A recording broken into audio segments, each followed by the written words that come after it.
Hello everyone, today I'm going to show you how to build a real simple little pencil crossbow with stuff you probably already have lying around the house. Let's get right into it. So what you'll need is a hot glue gun, a pair of scissors, and a craft knife would be helpful but not totally necessary. Then you'll need a roll of tape, some rubber bands, a little clothespin thingy, and some popsicle sticks. The first thing we're going to do is build the limbs of the crossbow. To start, we're going to take 4 popsicle sticks and then cut little notches into the ends of 2 of them, and it should look something like this. Then you're going to glue 2 of the sticks together, slightly overlapping, and repeat it on the other side. And then you'll take 1 more stick and sort of sandwich it together, and it should look something like this. Now we're going to build the body of the crossbow. So I measured it up against the pencils I'm going to be shooting and found about 1.5 sticks should be long enough. So I'm going to cut a few of the popsicle sticks in half and then sort of build a stack, almost like a brick wall, kind of alternating like 1.5 sticks on each layer, sort of flipping them around. And what you get is this nice solid piece that can work as the body of the crossbow. And I'm also going to add some to the sides just to make it a little bit cleaner and provide a little bit better grip.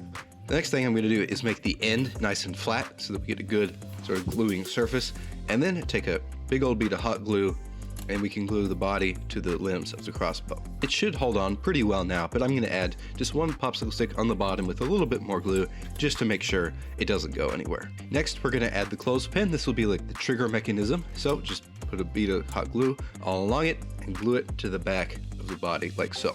The next thing we're going to do is take a couple lengths of the popsicle sticks to make sort of guide rails for the pencil to make sure it doesn't just fly all over the place when we shoot it. It just consists of a few pieces glued in on the sides as well as one on the top to make sure it doesn't fly up. Now we're going to sort of string the crossbow with the rubber bands. So what you're going to do is take 1 rubber band and then loop a second rubber band through it, so it should look something like this, and then take a 3rd rubber band and loop it through the second, just like this. Then you're going to take the loops at the end of the 3rd one, put them over the notch on the end of the arm, and then take a little bit of tape, sort of wrap it around to make sure that it doesn't come out, and then just repeat the process on the other side. And then that's it.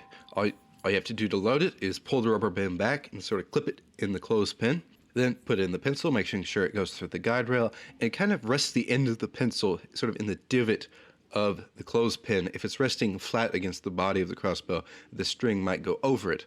And so you want to make sure it's sort of in that little divot so that the rubber band catches it as it's released. Now I'm going to take it in the backyard and see what it does against a stack of plastic cups.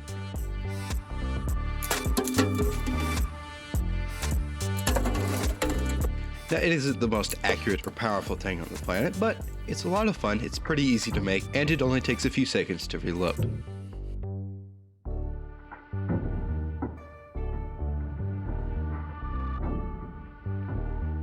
Well, that's all I have for this episode, so I hope you enjoyed. If you did, feel free to leave a like, and I'll see you next time.